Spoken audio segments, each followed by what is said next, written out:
Okay, so let's kick off here. Good afternoon. Thank you all for joining us for getting started with Uncomfortable Conversations. The idea for this presentation came out of my last presentation when I developed around active listening, probably in the fall of last year. When I hit that Q&A session for that talk, overwhelmingly, the audience really centered around this struggle with difficult conversations. And I get it. So this is an area that I've struggled with in the past as well. There's a quote by Tim Ferriss that I really like. It's called, "A person's success in life can usually be measured by the number of uncomfortable conversations he or she is willing to have." And I very much hold that to be true. As I see myself grow as a leader, some weeks feel like just a series of uncomfortable conversations. But the thing is although there's some fear behind them, people tend to shy away from them. They're really necessary. They're even valuable. They help us communicate better with one another. They help us build stronger relationships. So my hope here today is for us to kind of walk through a framework that can kind of aid you when you're faced with these uncomfortable conversations. Also walk through specific situations to show you how I put this into practice, how I've used these techniques to navigate those difficult conversations in the past. And one call out here is this focus today will be really around professional interactions. This approach can be easily applied to your personal life as well. And also this talk tends to skew in a leadership focus because that's where I encounter most of these conversations in my life. So I want to make sure we set expectations at the offset. So yeah, let's kind of dig in here. So first, a little bit about me. My name is Mark Runyon. I'm a director of consulting out of our Atlanta office. Hey, Mark, real quick, just want to let you know you're not sharing your screen. If you want to try resharing. I will be happy to. Thank you.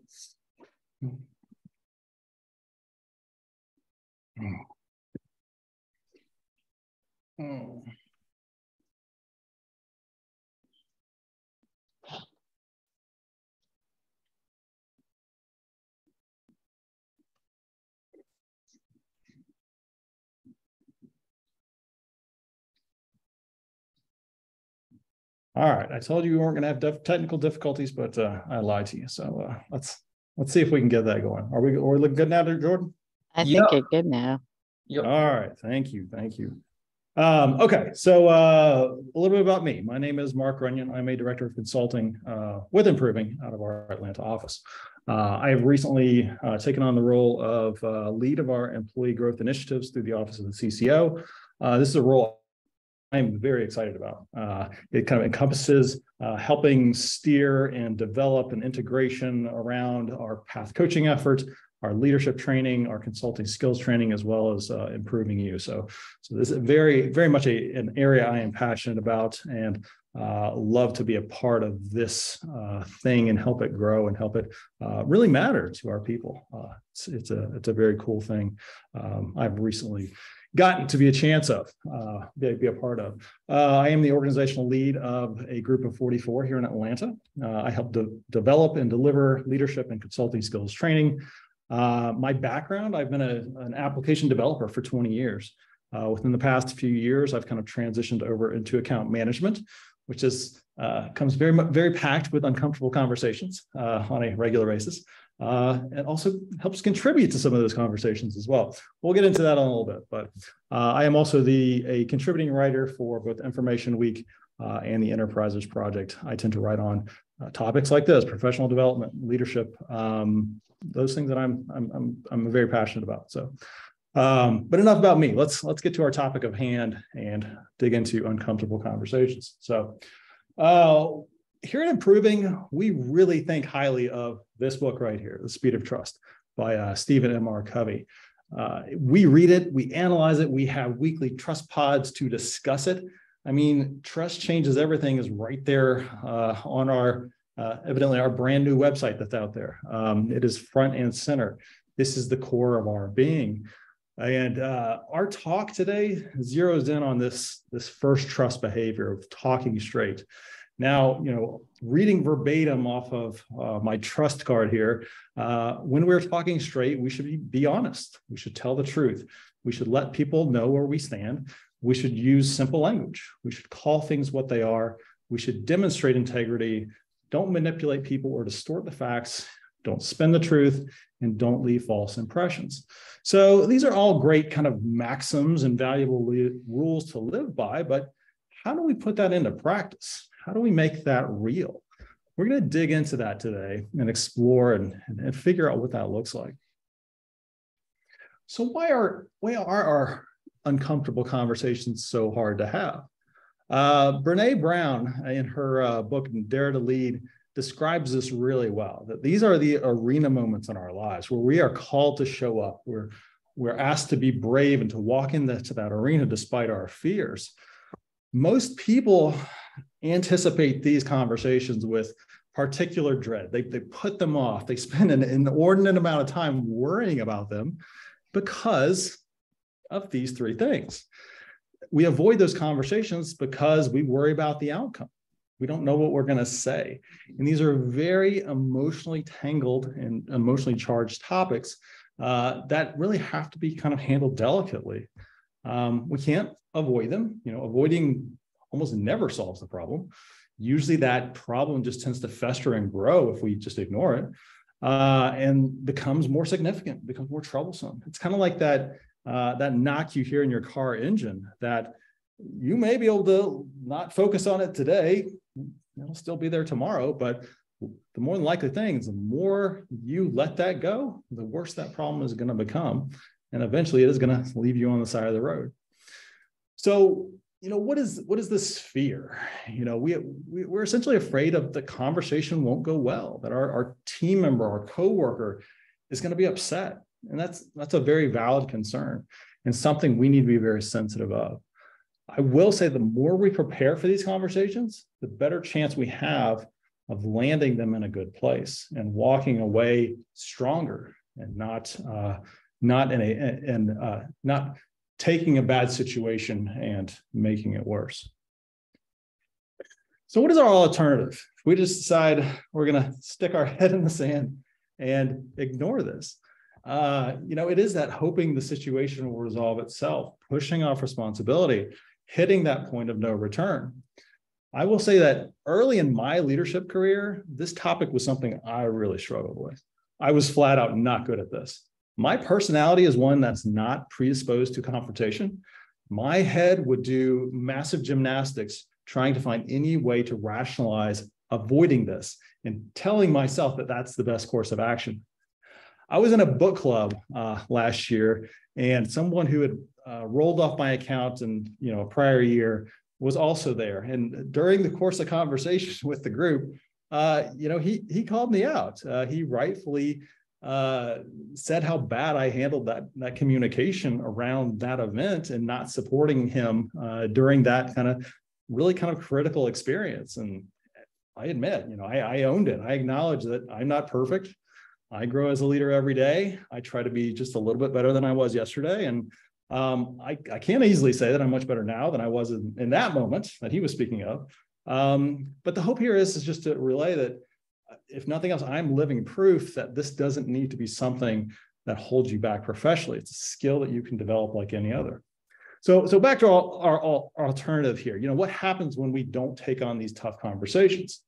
Again, the situation rarely resolves itself. It often gets much worse than if we had just confronted it and had the honest conversation about it. Pushing off responsibility. This is an interesting one. So say we have a few leads supporting a person. We have an account lead. We have an organizational lead. A few different touch points. That if there's a problem, it's real easy for me to say, well, that's not my problem. It's the account lead. They need to go talk to him about that. Or no, the org lead needs to deal with them about that.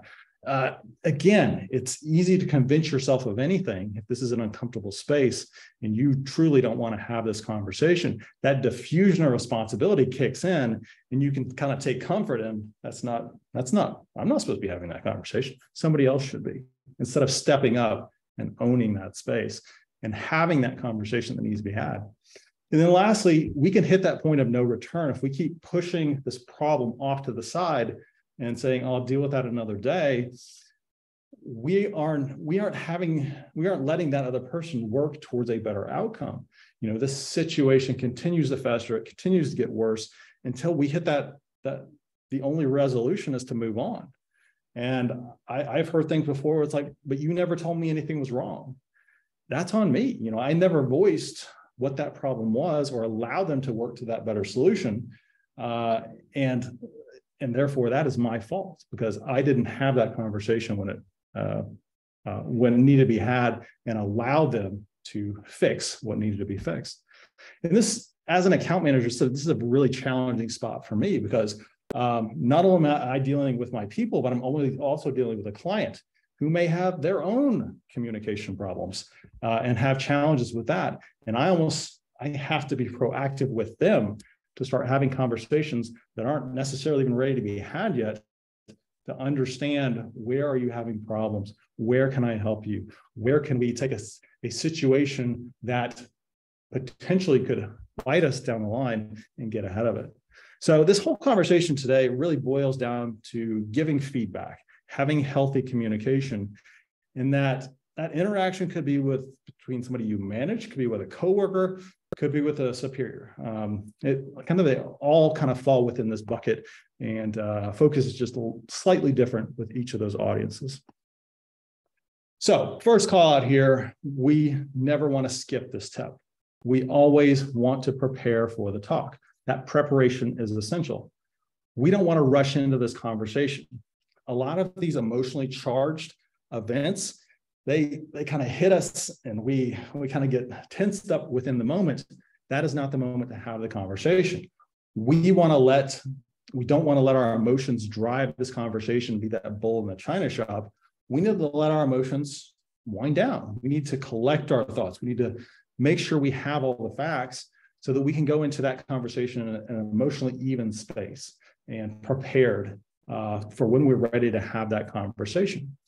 But there is a balance here as well. We don't want to procrastinate. We don't want to say, well, I'll have that conversation another day because it's a hard conversation and it's going to take me too long to prepare for it. Putting that off to another day usually makes things worse. So we need to find that balance between making sure we're in the right emotional state and we have the right preparation versus not letting it linger for too long. And I will say it's okay to be uncomfortable, especially if this is not a space that you normally operate in. Things like breathing exercises, visualization exercises, seeing how this talk could go well, walking through it in your mind about, what things that could come up. What are the questions they could present to me? How can I answer those questions? How can I be prepared to fully have that conversation so that we take some of that sting out of that fear and it becomes a place that we're more comfortable in, we're more confident that we can succeed and land this conversation in the right space. Also, the more you prepare, the better it's going to go. You have a chance to really shape the language that you're using in in the conversation. When you're winging it in the moment, hoping for the best, it rarely lands how you want it to. You're not putting that necessary preparation through it. Think through those possible scenarios, those possible questions. What's your reply going to be? How would you answer that? If we game plan this a little bit, we can figure out how this conversation might unfold and have that proper preparation on our side to go into it and be there for them as well. So again, we want to think through what we want to say. What is your message going to be? How are you going to craft it? We want to be direct, but we also want to have tact. And then the last call out, schedule a face-to-face when possible. There's a lot of value to being face-to-face with someone when having these conversations. Recognizing body language, those facial expressions. I know this is tough in our very work from home heavy world that we operate in. This becomes difficult. Don't delay an important conversation just so you can have it in person. It's definitely a nice to have when you can make it happen. But again, realize the focus of what you're trying to accomplish, and don't get held behind by circumstance. So next, we're going to kind of walk through ways to approach these conversations, how it works for us, and keep it from working against us. I'll also be telling a lot of stories along the way. So hopefully we can put these ideas into context and really see how they apply in real situations. So the first thing, we mentioned it in that last slide, but we always want to be direct.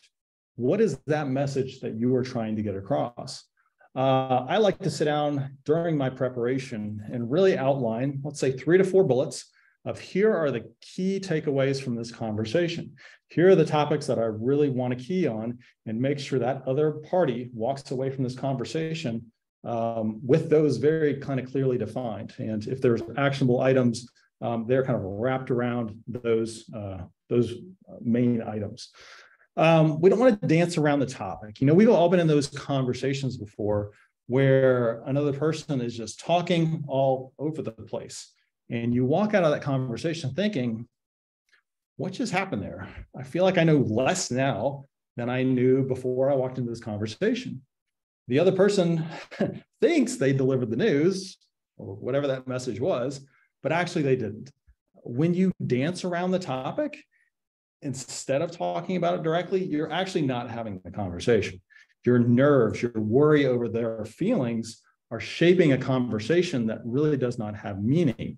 We want to be really careful about how we shape that conversation, and we don't talk all around it to the point where our core message never gets addressed.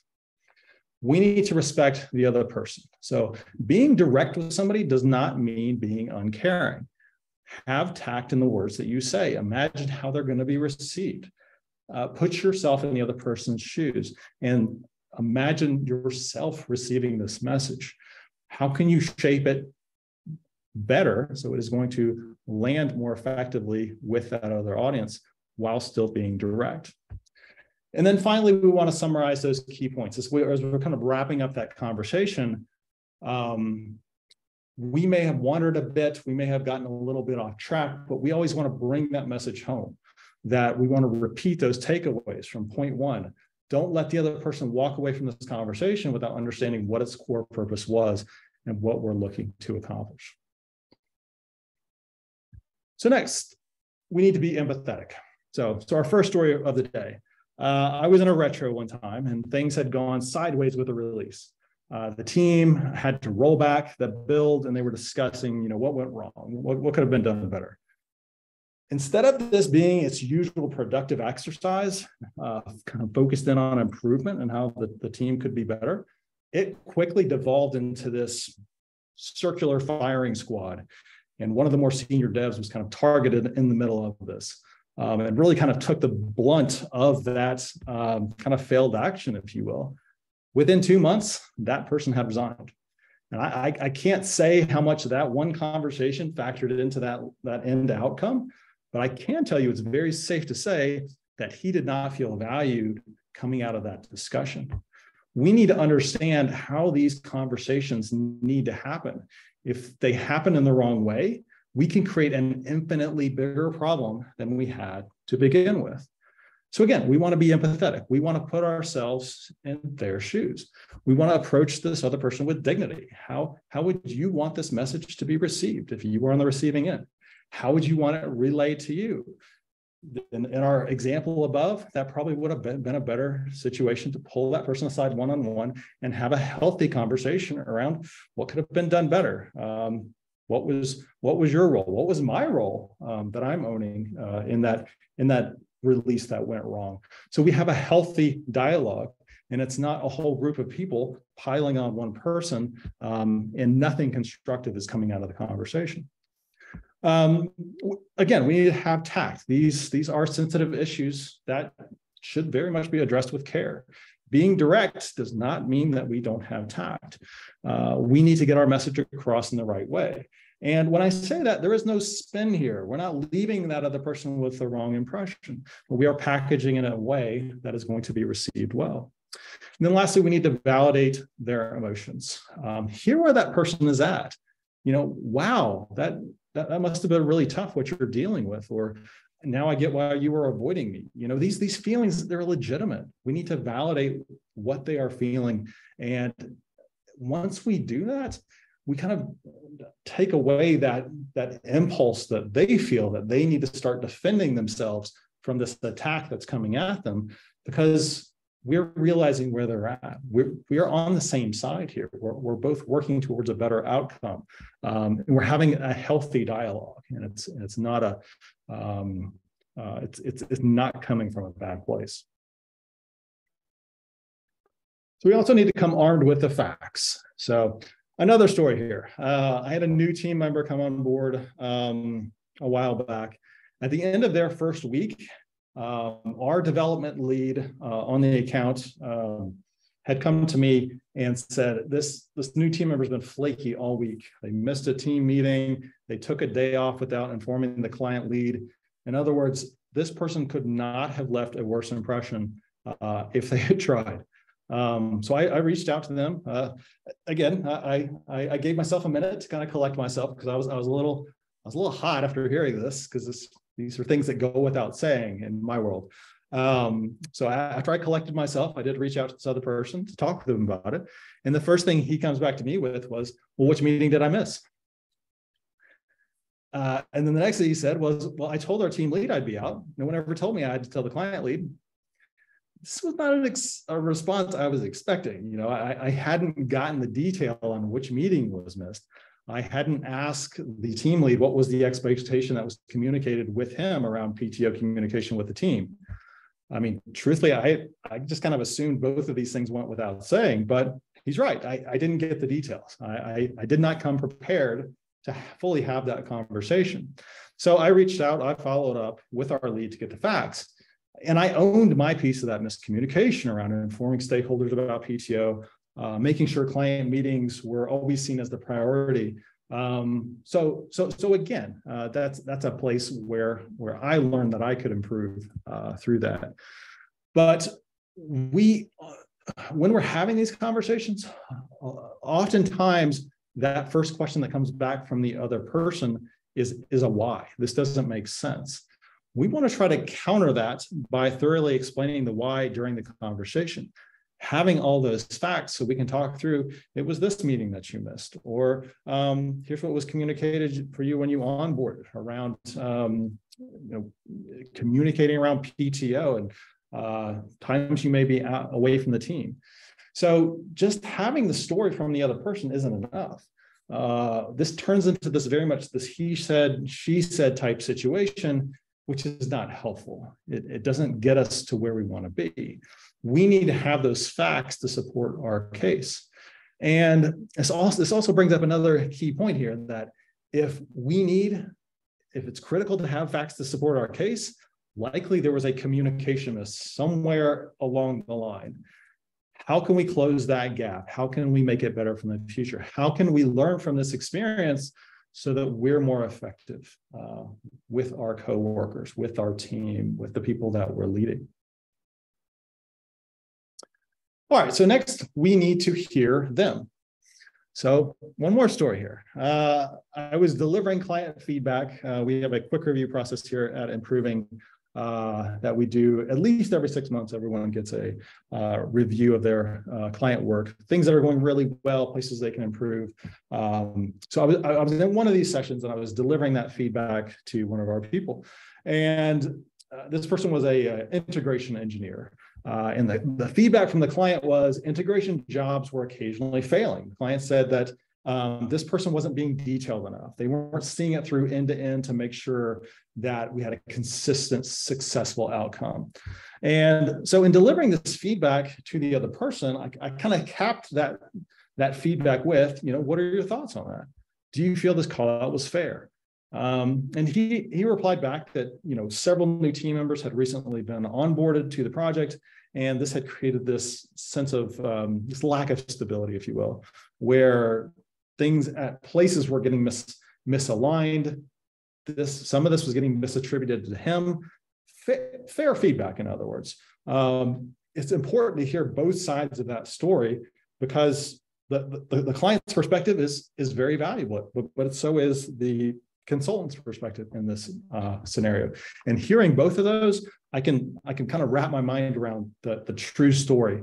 Again, not to say that one of these parties was necessarily lying, but they have their own perspective. They have their own way of seeing the situation. So it's helpful to see it holistically. So coming out of that conversation, my call to him was, well, seeing what we see here now, how can you elevate yourself in the situation? How can you assist with knowledge share on these new team members? How can you provide that senior level oversight for code reviews and releases before they get to production?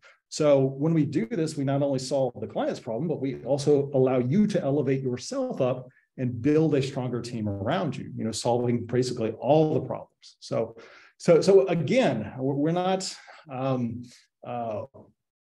we're hearing both sides of the story, and we're trying to find that solution that solves everything. So very important to hear that other perspective. There are usually facets that we're not hearing from the other party, and some nuance that can be missing at times as well.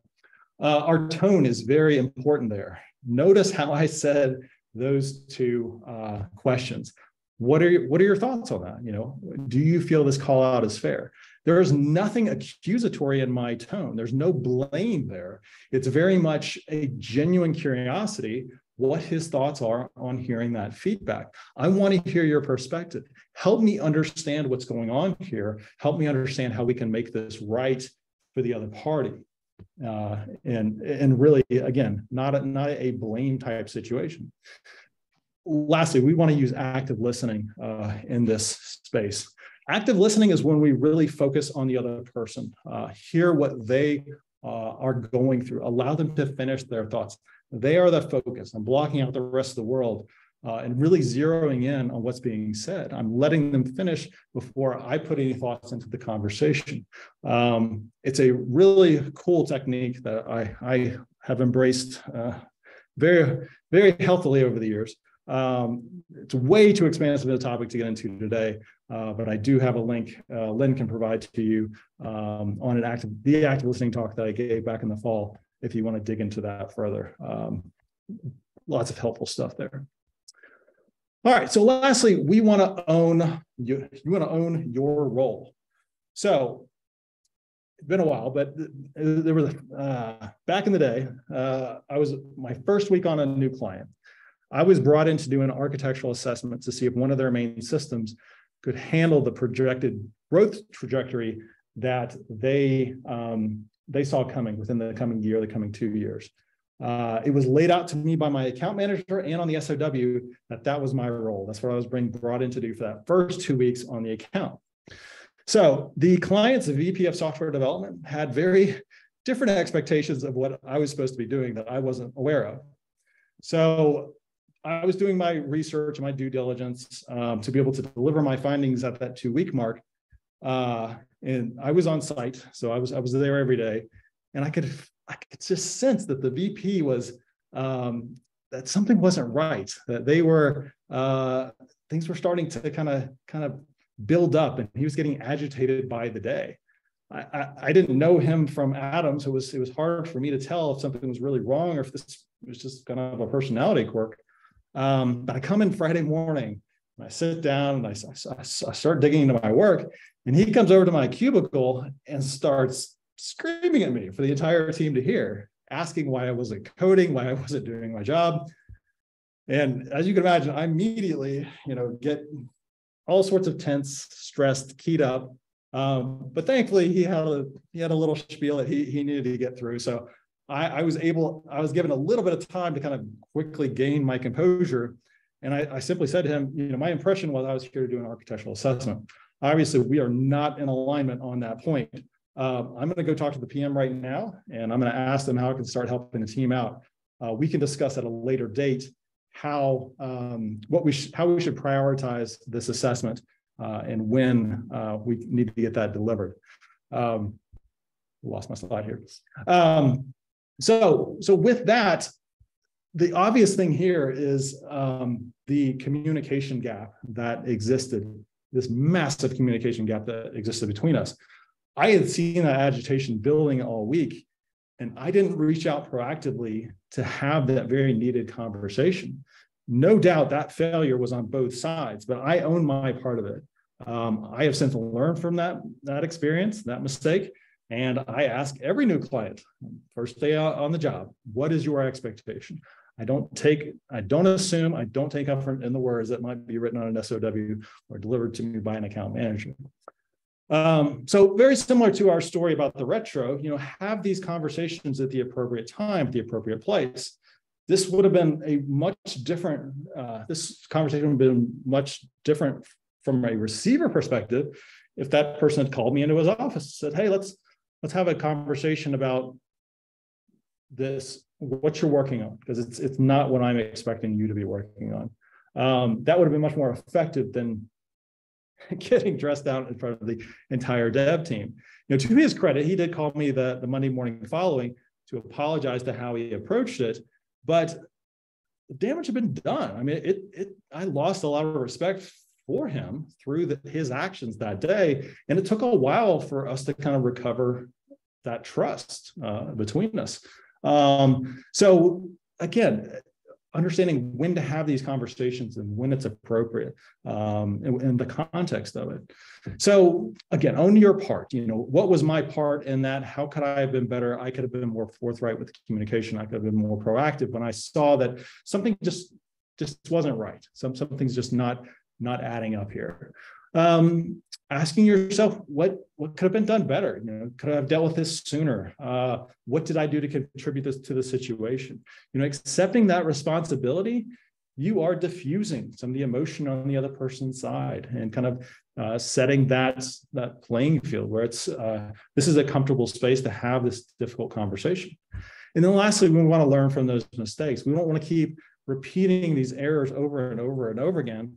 We want to get better. We want to approach these situations better in the future so that we don't end up repeating those things, that we don't create these uncomfortable conversations for ourselves. All right. So next we're going to look at, let's see where we at, 34 after. I think we're gonna have time to look at two scenarios here because I do want to leave us some time at the end so that we can take some questions. We can potentially maybe walk through some situations you may be having difficulties with, and seeing how we might apply some of these things that we've talked about to your world. But I do want to kind of focus in on two areas that I think are somewhat common, depending on your role, uncomfortable conversations and how we could use what we just talked about in relation to these situations. So our first one is, today is your last day. So this isn't you're fired conversation. In the consulting world, this is the client has asked you to leave earlier than expected because of some problem that has come up. So this, in my experience, is usually the culmination of several uncomfortable conversations that got us to this moment. If that other person isn't internalizing the feedback, they're not working towards positive change, we land here. So for this individual, they were slow on delivering assignments. They had gone rogue at times where the client couldn't get a hold of them when they really needed to. And essentially, they just weren't adding value. Their road had logically come to an end.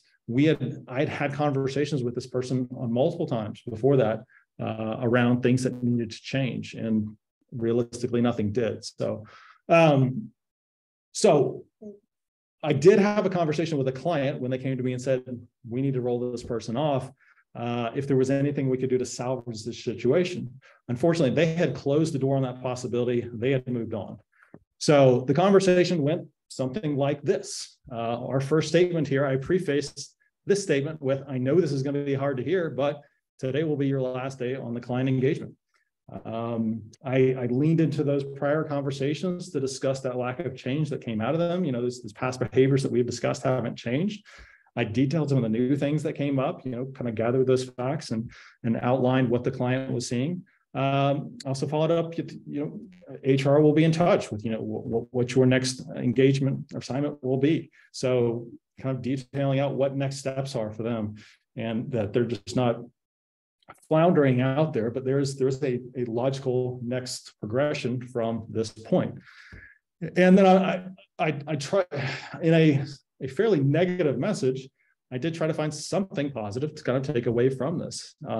It was, hey, you did get a chance to work with some new technologies that will serve you well for the incoming engagements. And the hopeful takeaway of this is, yes, this is not an awesome moment. I know you don't feel great right now, but view this as a fresh start. Your next opportunity can be that new chance for success. Kind of take some of this stuff to heart that came up through this engagement and be better and improve on that with that next opportunity. So lastly, I wrapped it up with, do you have any questions for me? What's on your mind? What are you thinking? Just allowed him to voice those emotions and get that off of his chest. So kind of walking through that framework that we looked at before, this was very much, I very much put myself in his shoes. When I was thinking through and preparing for this conversation, this is very rough news to hear. Not many people, I would assume almost no one really wants to hear that this person you've been working, or this group you've been working with, doesn't want you around anymore. That's tough. So I was very careful about my word choice, about my tone, to the point of almost having this conversation scripted. As you can see, I was very direct. I had a succinct message to deliver, and that's what I was there to do. I came armed with the facts to help back up my case, to help answer questions before they were asked. And at the end, I let him voice his opinion, express those emotions. But I was also very clear that ultimately the decision had been made. The client had moved on. There's nothing that could be said here today that would change that outcome. So again, there's no false hope here. There's nothing. I'm not misleading or opening up avenues that aren't there. So that was our first scenario. So our second scenario, we have a missed deadline. So as a team lead, I have to go own that miss with that department head. And I will say all tough conversations become infinitely easier when your trust balance is high. Trust balance is going back to our Stephen Covey book. That is this these trust behaviors. As you work through them, you build up that trust balance with the other person, and when you make mistakes, when you have misses like this, they become easier to work through. That conversation becomes workable. So with this one, I found out today we aren't going to be able to meet the Friday deadline. So the thought here is, say it's Tuesday. It's become very clear we're not going to be able to deliver by Friday. And Tuesday is when it became clear. So as soon as I know that, I'm trying to get ahead of this bad situation as soon as possible and communicate what has happened, where we are at, potential solutions. And I'm being very transparent. Maybe we had a bad estimate. Maybe there were project unknowns we hadn't considered. Maybe we didn't factor in enough contingencies. I'm owning that mistake for our team. Maybe we were blocked by another department. The ask to that person could be, can you help us get unblocked? Maybe I have a team member out sick. Can resources be reallocated? But again, I should have known that prior to Tuesday, that we had this pain point and potentially that would cause a miss. But notice what I'm doing here. I'm help us recover. I'm pulling that other person to ask them, can you help us with recover the success story? Can you be part of our solution to help us reach that better outcome? And asking for their help. We want to do our homework. We don't want to just come in and throw a problem on their lap. We want to find ways to make it work. We want to propose those solutions. Maybe we can release a scaled out build. It's not exactly what we need it to be, but it gets us most of the way there. It gets the business, their critical needs, and have some of those nice to haves can get pushed to the next iteration. Or maybe we release at a later date. Maybe that's a feasible option. If we can get ahead of it and we can talk through those situations, possibly we can together come up with a solution where it might have been hard to locate before. And we really want to try to think outside the box and figure out what are the possibilities, what are the things we haven't considered, how can we make this right, how can we make it better. Lastly, we want to show that we have learned from those mistakes. We're not going to keep repeating them in the future. We need to outline those risks when we come into, say that sprint, and we want to detail. We are contingent on finance delivering step 1, 2, and 3 before we can start working on 4. We want to be very, very vocal about what those things are, so that the entire team is on board, and we're not in misalignment communication-wise. If we spend a greater amount of our time focused on the planning phase, then we cover ourselves from a lot of risks that come up later. So again, we're just hitting on 2 different scenarios where we might plug that framework into place. Love to hear your thoughts and places we might look into it more. But to kind of wrap the thoughts up here, we always want to practice. We want to reflect. We want to improve. Don't kid yourself. This is not easy. Harvard Business Review printed this very scary statistic that 67% of managers are uncomfortable talking to those that they manage. I can't fathom that. How can you manage people without being able to talk honestly and have these very necessary conversations that need to have to help build that relationship and help grow together. But professionally, this is one of those toughest beasts to conquer, but you can overcome it. It's like public speaking or anything else. The more reps that you get doing it, the easier these conversations become. When we talk freely and honestly with one another, we are building up those stronger relationships with your coworkers. And that pays big dividends in the future. As those relationships mature over time, we can really see the value that comes packed within those honest discussions. And my hope is through all these various stories that I've told you today, you can see some of my growth with the difficult conversations that I've taken on. I try to take at least one thing that I could have done better from every conversation, and then I try to build upon that. And hopefully over time, and through that continued reflection, I can become more comfortable. I can become more confident in my ability to successfully navigate these situations and these conversations. So I will leave with that. So lastly, I want to say thank you all. I know your time is incredibly valuable, and I appreciate you taking an hour to dive in on a professional development talk here today. I'd love to connect with all of you. I am a software architect on LinkedIn.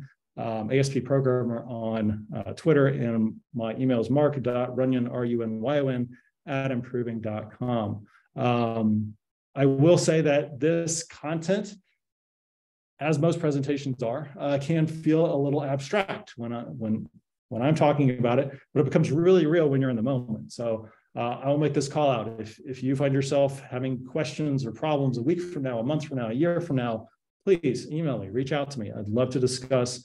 I consider this a very critical piece of your professional development. So I'd like to help in any way that I can. So with that said, do we have any questions? Do we have any scenarios you kind of want to run through and see how we might be able to help that from a tough conversation perspective?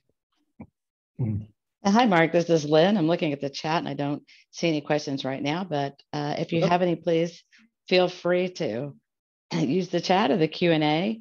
I love this subject. I think it's one of the most important ones of the trust, behaviors that we use. And not only does it help as an agile coach for me, but it helps me as a coworker, a mom, a daughter, a sister. We use it all over the place now, and even in the family. Sometimes I'll say, "Okay, we need to talk straight," and they're like, "Oh, here it comes." Well, I have no idea what she's going to say, but it lets down. You mentioned Brene Brown. She talks about armor, right? and Yes. it lets down that armor a bit. So people are when they know that you're a straight talker, then they start trusting you to know that you will give it to them. It may not always be pretty, but it'll be real, and that's important. Yeah, that's a great call out, Lynn. That's we discussed it before. That respect fee of the person, when you start having these conversations in a real way, that they respect you, that you feel like you can have these conversations with them freely, and you don't have to kind of walk on eggshells or treat them any differently than you would anyone else. And that is a big piece of this, of telling people that you do have that respect for them through this. Do you feel that as dealing with the development team, you have kind of a different approach than as an exec or a leader of a company? So I know you said you've worked with developers, and I know this does work really well with them as well. Yes. Yeah, it's interesting that there is a slightly different.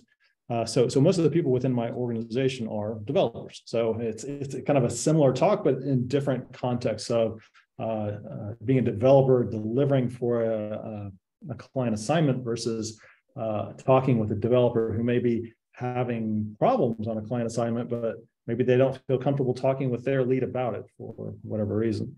So you're right. There's kind of different perspectives coming at a similar audience to accomplish the same goals.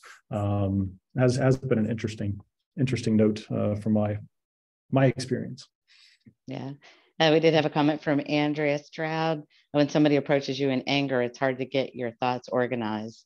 So she said she likes the scenario you shared. That is a tough one.